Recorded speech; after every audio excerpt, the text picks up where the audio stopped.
Good morning, everyone, and welcome to another episode of Amazon Ads Raw Daily. Today is Wednesday, and I'm feeling a little under the weather. Maybe you can even hear it.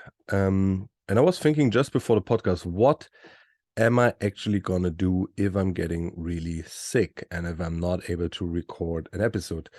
Then I kind of would miss on my own promise to record a session every day.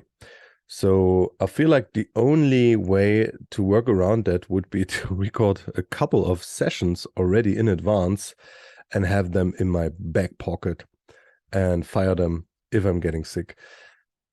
But yeah, let's see if I'm able to do that and if I actually need that. I hope I'm getting a little better today. But for today's topic, I thought to discuss with you sponsored product targeting campaigns. So product targeting campaigns in general, and especially for sponsored product campaigns. So it's a topic which I think we have not covered yet, and which I think is interesting to talk about, as product targeting campaigns are working very well.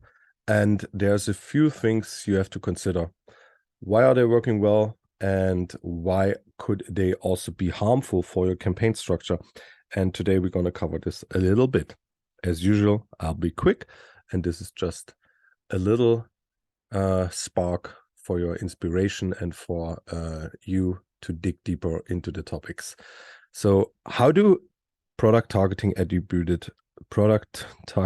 campaigns actually work? And this is no matter if you choose a category targeting or an individual product or multiple individual products, the methodology how those campaigns work is actually the same. And lots of people think or believe that if you target a specific product with a sponsored product campaign, so you create a new sponsored product campaign and then you choose a competitor ASIN, for example, as the targeting, lots of people think that your ads would actually be delivered on the product detail page of your competitor. But that is not the full truth. And in fact, it's only the smaller part of the truth. The biggest portion of the traffic will come from top of search, and it will come from the search engine result page. And that's because product targeting campaigns, and therefore also category targeting campaigns, because essentially if you target a category, you target all of these individual products in the category.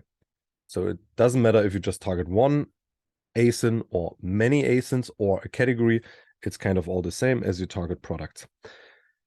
They work in a way that your ad can be visible, it can be go into an auction whenever the competitor or whenever the ASIN which you choose to advertise for, so your competitor ASIN or maybe your own ASINs or the category. So if one of these ASINs you're targeting, if that has the top organic spots, number 1, 2, or 3. Let's say your competitor ASIN ranks for a generic term, let's say, I don't know, razor blades.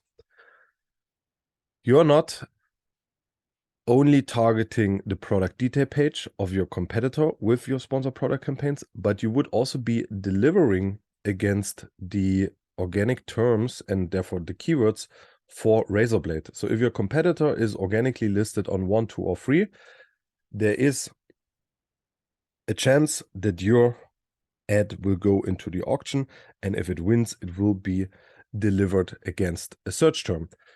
Therefore, we see lots of traffic actually coming from the search engine result page, and it's coming from keywords, not only from the product detail page. And that's a huge information piece you need to know. What does it mean? What does it mean for you guys? First of all, that means a product targeting campaign can basically deliver against many keywords.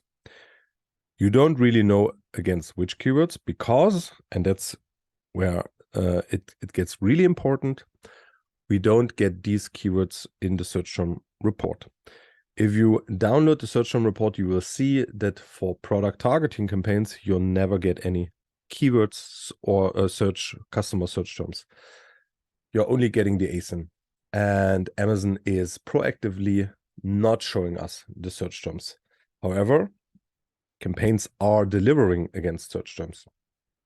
And that's also the same thing for sponsored brands. But on sponsored brand campaigns in the search term report, you will actually see that.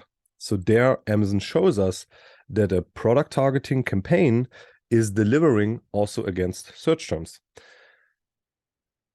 So what does it mean for you and for your campaigns eventually and for your setup? So first of all, it means if you don't have if you're setting up a new product or a new campaign structure or whatever, one of the easiest way to scale is using product targeting campaigns. If you have a relevant competitor, which is closely related to your product, you can just target this competitor or maybe your own category. And then this campaign would basically cover most of the terms which are relevant for you as well. However, it would also cover terms which you don't want to advertise on. For example, the branded terms of the competitors, because obviously the branded terms of your competitor is where competitors would show up organically in number 1, 2, or 3. So your ad could deliver against these terms as well, even though you might not want to do that. So that's the reason why these campaigns are as successful and why they are scaling, because they are basically, and that's how I personally see it, they're basically a hidden automatic campaign, maybe with a better algorithm behind them than the actual automatic campaigns. Now, why is this eventually harmful? The question here comes from traffic funneling or controlling your own traffic. As I said, you don't see against which search terms these campaigns would deliver. That also means you cannot control it. If you cannot control it, you don't have any grip on this campaign against which terms it delivers.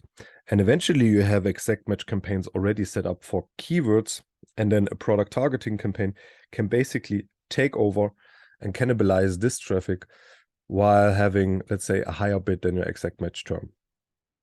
So in easy terms, let's say you have an exact match campaign for the term razor blade with a bid of $1, and then you have a product targeting campaign targeting your competitor, which is organically number 1 on razor blade with a bid of $1.50, then your razor blade campaign with exact would not get impressions, or maybe just a few impressions, definitely less impressions and less clicks and less sales than you would expect. And most of these impressions, clicks, and sales would go into the product targeting campaign, where you don't see that the sales and clicks are actually coming from the keyword razor blade, because it's hidden inside the targeting and the campaign. So it's a double-edged sword. It's easy to scale, and it's one of the things I said in the past when those campaigns were introduced, and it's not a long time ago that that they have just been introduced for sponsored brands and sponsored brand videos. I think it's like 2 years or something like that. And before I knew how they actually worked, I thought like, man, these are actually working very well. We should scale all of these. We should scale all of our campaign types with product attribute targeting, with product targeting attributed campaigns. Now that I know how they work and what kind of, let's say, damage they could do to developed account where you have a very granular structure with all of your exact keywords in place, I'm not so sure anymore. They could still work very well, but you should have to keep an eye on them very closely. Maybe set your bids definitely lower than on your exact match terms in order to have them not cannibalized. Because, and that's the last thing for today, technically, you can set negative terms on these campaigns. So you can go into the campaign, you can go into negative, and you can actually add negative terms. But trust me, and you can try it, it's not going to work. So you can add 1,000 terms there. The campaign will still deliver, and it will still get the same impressions and clicks and so on as it would have done before. And with that, I wish you a good Wednesday and see you tomorrow. Bye-bye.